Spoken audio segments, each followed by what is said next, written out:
Ghost town crimes. Crime is a problem in every major Canadian city, and the most shocking crimes are remembered poorly by the people who live there.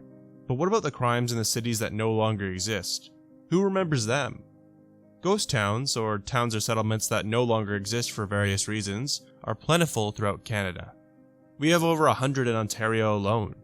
They become that way for many reasons. Maybe the economic activity slows down or stops, or the town's most prominent locals pass on, or maybe the township merges with a bigger township down the road. Whatever the reason that they disappear from our maps, remnants of these past towns can still exist. There are entire communities dedicated to discovering and documenting every desolate farmstead, dilapidated building, and dismal road. Even the events that took place throughout the ghost town's history may be remembered, all the memories and fair share of happy moments. Like any place that has ever existed, they also had crime. Just because a crime was committed in a place that no longer exists, or that crime was never solved, does not mean it should be forgotten forever. Hello and welcome to Maple Moose Mysteries, the podcast where we take a look at unsolved Canadian mysteries and crimes, providing you with the context, history, and theories to draw your own conclusions. Today, we bring you the story of 3 different ghost towns that played host to an unsolved crime or mystery in the past. To be clear, these places were towns or settlements at one point. They faded from existence and only continue to be remembered by the locals and the stories that are told about it. So let's do our best to contribute to the legacy and dive in. Pickle Lake Gold Robbery. Gold mines were all the rage in Canada in the early 1900s, but who would have suspected a large lake shaped vaguely like a pickle to be the next big deposit? Appropriately named Pickle Lake, located in Ontario, rose to prominence in 1928 thanks to the discovery of gold in the area. Mining companies descended and it became the hub of all kinds of production. Millions of ounces of gold were produced throughout its time, and the mines that flourished were centered around major veins found in nearby Crow River and the Pickle Crow area. Crow River's gold led to the opening of Central Patricia Gold Mines, and Pickle Crow Gold led to the opening of Pickle Crow Gold Mine. Both facilities were well worth the time and effort to invest in some decent infrastructure, leading both places to grow, expand, and become independent settlements. Central Patricia had a hospital and a community club, while Pickle Crow Mine had all the essentials you would need as well as a few luxuries such as an ice rink. These operations were impressive and were only tapping the surface of what the land had to offer. The process, though, was less than sustainable, considering the state of the economy. Gold prices, like any commodity, would go up and down throughout the years, so it made things difficult to keep running. Fluctuating dollar amounts ultimately led to the shutdown of Central Patricia in 1951 and Pickle Crow in 1966. Later on, the companies would burn all remnants of the civilization to the ground. It was a little sad and signified the end of an era. As production of Pickle Crow wound down in September of 1966, the final 3 gold bars were headed to the vault. This amounted to about 120 pounds worth of refined gold. The path was straightforward. After being in the vault, they would soon be moved to the Royal Canadian Mint like the rest of the gold before it. But these bars never made it there. It is theorized that a group of robbers hit the vault and nabbed the remaining gold bars, an elaborate scheme that any good heist movie probably got its story from. Knowing that the mine was closing soon, and perhaps a low price of gold created the perfect opportunity. There wasn't too much security. The thieves began by breaking into the offices that contained the vault. They drilled a small hole into the vault door next to the combination lock, and then used a punch to neutralize the locking mechanism. Opening the storage unit containing the bars, they somehow managed to lug them out and carried them away to parts unknown. The thieves were careful to clean up the scene and cover up their tracks in the hopes that the robbery would go unnoticed at least for a while they escaped. They cleaned, swept, and even used shoe polish to plug up the hole they had just drilled in the vault. It worked. No one noticed them during or after the robbery, and no one caught on to the missing gold for a while. It's not even sure what day the theft actually took place, though it is assumed that multiple people must have been involved. With the amount of skill and display and the heavy machinery required, you'd be looking at least a couple of pros who knew what they were doing. Whoever pulled it off had an intimate knowledge of the facilities, the storage of the gold, and how to cover up their tracks. They even managed to snag $500 in cash on the way out that was sitting in the vault. The community was abuzz with speculation about how it happened and where the gold was now. Did the thieves have enough time to escape by car, navigating the highways before police had even started looking for them? Or maybe, due to all the equipment that they needed and the sophistication of the job, they had escaped by air in a helicopter. Even more intriguing was the possibility that the gold had been stashed away in the forest, and the thieves were now waiting for when the heat died down before they wanted to recover it. Rumors and speculation were all over the place, while police investigation did not pan out, and the mystery today remains unsolved. If these bars were found in the present day and sold in a more stable gold market, they would have fetched in the ballpark of $2.5 million. After the shutdown of the mine, Pickle Crow's abandonment of the town followed, and it earned its designation of a ghost town, though it is still included in the larger area of Pickle Lake, which was incorporated into a township in 1980. In recent years, research and facilities have popped back into the area as there have been studies of the mineral deposits in and around Pickle Crow, proving that there is still lots of valuable minerals to be found. Considering its rich history, it's no surprise that there continues to be an interest in the area. A mine or two may be opened, and if that happens, perhaps the town could see a comeback. And the researchers could be in for a shock if they happen on a few loose gold bars in the area that went mysteriously missing. Crystal Falls arson. The crime in this case takes place after the titular town became defunct and was called a ghost town, but its tragic background only makes me want to share it more and flex the rules a little bit. Crystal Falls was a stopgap between the towns Arundel and Saint-Jovite in Quebec. If you've ever been to Mount Tremblant for skiing, you know the area. It was once a thriving town that boasted a school, post office, mill, church, and even a cheese factory. You know you've made it when you have a cheese factory. Active in the early 1900s, Crystal Falls eventually dwindled. If you pass by today, you almost might not realize you were driving through the remains of a once thriving civilization, except for the fact that just off the road, we find the last major holdover from the original settlers' time, the cemetery. Many of the people who founded the town of Crystal Falls and their children are buried there. A digital walkthrough of the cemetery is even available online, which assists in its preservation of history.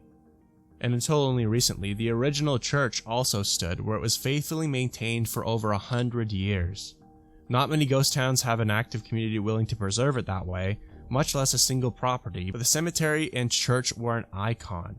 It greeted passerbys on the highway, a warm reminder of history and a beacon for many in the community whose family once attended and lived in the area. The Presbyterian church was called Knox Church Crystal Falls, and it was built in 1908 by a Reformed theologian named John Knox.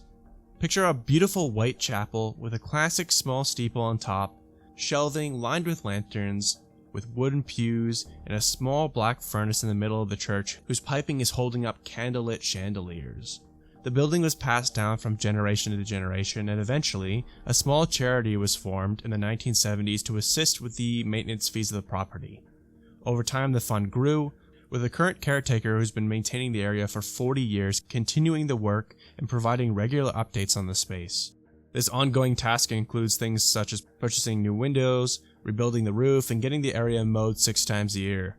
The church wasn't just a pretty sight either. It maintained annual services, weddings, and events that benefit the community and bonded many locals over their shared history.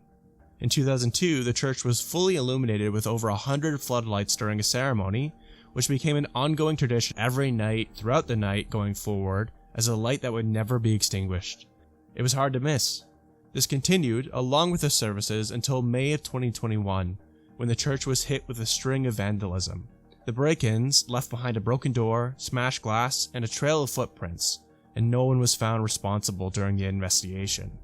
It could have just been a bunch of kids looking to cause trouble and taking advantage of the building's infrequent occupancy. But things took a turn for the worse when later in the month, the church was set on fire. On May 29th at 5 a.m., authorities were alerted to the fire, but by the time they arrived, it was too late. Everything had been burned to the ground. No one was injured, thankfully, but the community was devastated. Pictures taken after the blaze showcased only a few artifacts buried in the ashes. Most everything else was lost. Here's a quote after the fire, published in the local news in Mount Tremblant. "I can only express my extreme sadness and disappointment on learning today of the loss by fire of one of our most beautiful heritage and religious monuments. The destruction of a church, whatever the cause, is appalling, especially a church so beautiful and so quiet, which watched over this part of the valley." After years of this church being a steadfast presence for these people and those who were just driving by, all of the memories were lost. An investigation commenced but yielded frustratingly little results. No motive for the burning of the historical landmark was ever established. Vandalism had consistently been a problem in the past. An individual in Mount Tremblant was arrested for vandalism of a historic bell the same night of the fire. Despite the hope that these events were connected, no charges were ever laid against the person regarding the church fire. The investigation continued, with no updates from authorities and little evidence over the year. Ultimately, the people who valued the church were forced to move on and deal with the immediate question of what to do next. All was not entirely lost, as the cemetery remained unharmed behind where the church once stood. In the church itself, it may be rebuilt in the future in some capacity. For now, the caretaker erected a giant wooden cross as a memorial and constant reminder. They painted it white, and it stands over the now empty lot. Much like the church before it, it is the hope that it will be illuminated year-round throughout the night. In July 2022, a letter was received from police services indicating that there was no update and no viable suspect, so the case is now closed. Unless any more clues are uncovered in the future, the burning of Knox Church, the last reminder of the ghost town, Crystal Falls, will remain a mystery. Port radium contamination. Port Radium is an interesting name for a town, nothing scary about it at all. It was yet another Canadian mine, which opened in 1932. Port Radium was also considered its own township, but it was mostly a mine. This one was built on a site for various minerals including radium, uranium, and silver. It said that the uranium that was harvested there was exported to the States and made up a portion of the bomb that was created for the Manhattan Project. There were many impacts considering the amount of dangerous elements present on site. Radiation was certainly an issue. Increased risks for cancer through exposure was a known issue at the site, and it later came to light that the government understood these substantial risks and the need for special precaution. With the extraction of so much earth, it being a mine and all, the nearby soil and surface water were contaminated with the metals. The extent of the damage is hotly debated. The physical, psychological, and ecological damage of Port Radium is still being considered today, with studies being published all the time looking at the cancer rates of the miners who were working there. This entire debacle only gets more complicated when we look at the impacts of Port Radium on a specific group of indigenous people, the Dene. They inhabit the Delaunay community, a region surrounding Great Bear Lake and the Northwest Territories. This area included the future Port Radium, across the lake from the Dene. When uranium was discovered, the land was bought by Gilbert Labine in return for flour, lard, and some packing powder. The minerals were excavated by employed miners, but the Dene people were also brought in to pack, haul, and deliver heavy sacks of ore for $3 a day, about $66 in today's money. They would bring it back and forth to other facilities in the area, such as the nearby Port Hope. You would think, sounds like a dangerous job for that amount of money, and you'd be right. More alarming was the fact that as the decades went by, the Dene reported an increase in community members being diagnosed and passing away from cancer. In the 1980s, as they and the general public became more aware of the potential impact of uranium mining on overall health, they emphasized that there was very little information made available to them about the potential risks of transporting the ore, and were given next to nil in terms of protection gear. They repeatedly called on the Canadian government to acknowledge this in some capacity, but this request fell on deaf ears. Their demands included an immediate environmental cleanup, containment or removal of uranium waste, compensation for the widows of the people who were lost, and implementation of facilities and programs to promote Dene healing and cultural development. In addition, they also wanted a renegotiation of the treaty settlement that the Canadian government knew was contaminated. In 1999, a CBC documentary entitled Village of Widows detailed the harrowing experience of the Dene people, the death that they faced as a result of their time in the mines, and their quest for reconciliation with the people of Canada, but also the people of Japan for being involved in mining activities that contributed to the bombing of Hiroshima and Nagasaki. These concerns were included in several articles that followed the documentary, in a 160-page document published by the Delaunay Dene Banned Uranium Committee entitled, "They Never Told Us These Things." People were upset and divided. The media uproar and controversy prompted an eventual reaction from the government, who collaborated with the Delaunay to investigate these claims. This led to the creation of the Canadian Delaunay Uranium Table in 1999, which set out to uncover the claims around the impacts of uranium mining and the workers who were involved. Their findings were finally published in a study in 2005. It was a 190-page report that I can only briefly encapsulate. In short, it concluded that not only were the Denis people never employed directly by the mining companies, but that employment records of any kind were scarce, and the only reason that anyone knew that the Denis had worked there were due to the community's oral history. The Denis people were found to be treated as any other workers and only employed to load and unload the barges at certain ports part-time during the summer. The Port Radium mine was found to be generally in compliance with regulations surrounding the mining of uranium, though there was little enforcement going on for the transportation of the ore itself. The risk for cancer for those who were transporting ore was deemed to be small, or around the risk for any normal person. The report further detailed that the environmental impacts of the mining were inconsequential, and the real damage that was done to the people was psychological and social. Things like the documentary in 1999 contributed to panic and stress that led to health issues. A social uproar causing the sickness and grief of a community that could not cope. Moreover, the idea that any of the uranium that was mined in Port Radium ending up being used in the Manhattan Project was said to be untrue.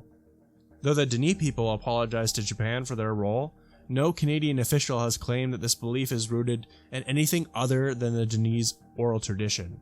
The Canadian government says that it is not true, and they have nothing to apologize for.